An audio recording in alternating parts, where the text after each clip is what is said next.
Hello students, आज हम John Dryden की जो इम्पोर्टेंट प्ले है ऑल फॉर लव उसके कुछ एमसीक्यूज करेंगे। सबसे पहले हम देखेंगे जो जॉन ड्राइडन थे वो इंग्लैंड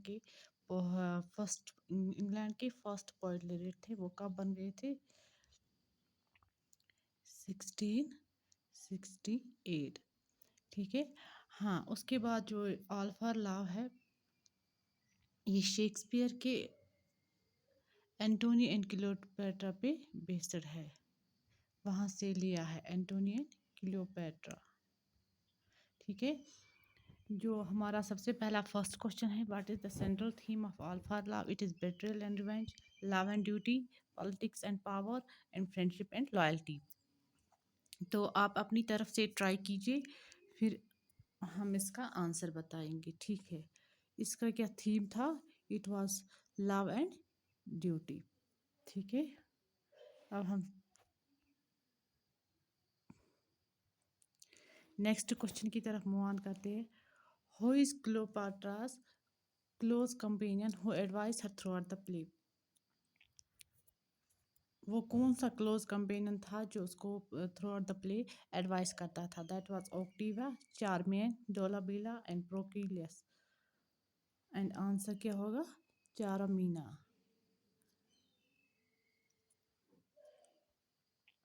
हमारा थर्ड क्वेश्चन है, Antony struggle between which two conflicting forces? Ambitions and cowardice, love and honour, wealth and poverty, loyalty and betrayal. और जो आंसर होगा वो होगा love and honour. Fourth question है, the play is written in blank verse, what does it this means? ये play जो है ये ब्लैंक वर्स में लिखी गई, इसका क्या मतलब है? वो राइमिड कपलेट्स होते हैं, unrhymed iambic pentameter, free verse या लिमरिक स्टाइल। जो ब्लैंक वर्सेस होते हैं जो ब्लैंक वर्सेस होते हैं वो होते हैं अनराइमिड इयाम्बिक पेंटामीटर।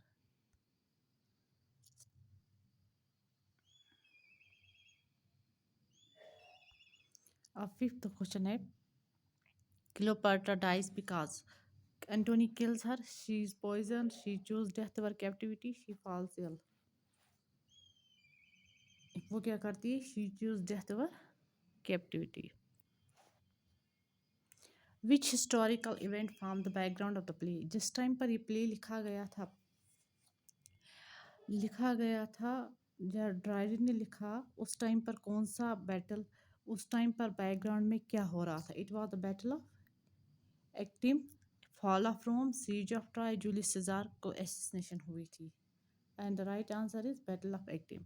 हाँ, and the most important thing जो ये पब्लिश हुई थी, इट वाज 1677 वाज इसका publishing year.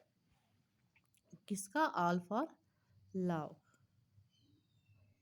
All for Love का। ठीक है।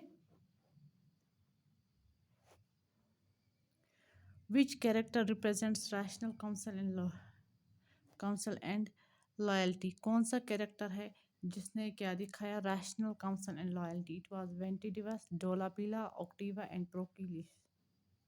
It was Ventidius. ठीक है।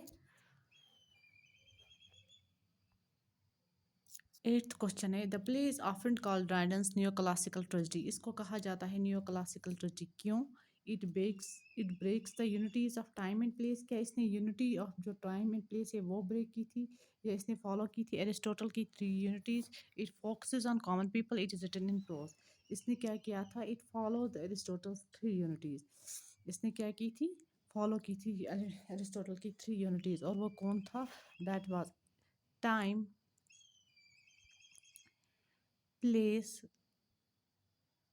And action.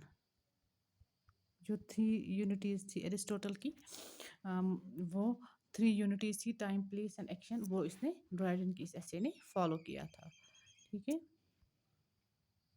Antonius' final decision reflects his desire for power, his ultimate submission to love and honor, his hatred for Rome, his indifference। इसने क्या किया था? His ultimate submission to love and honor।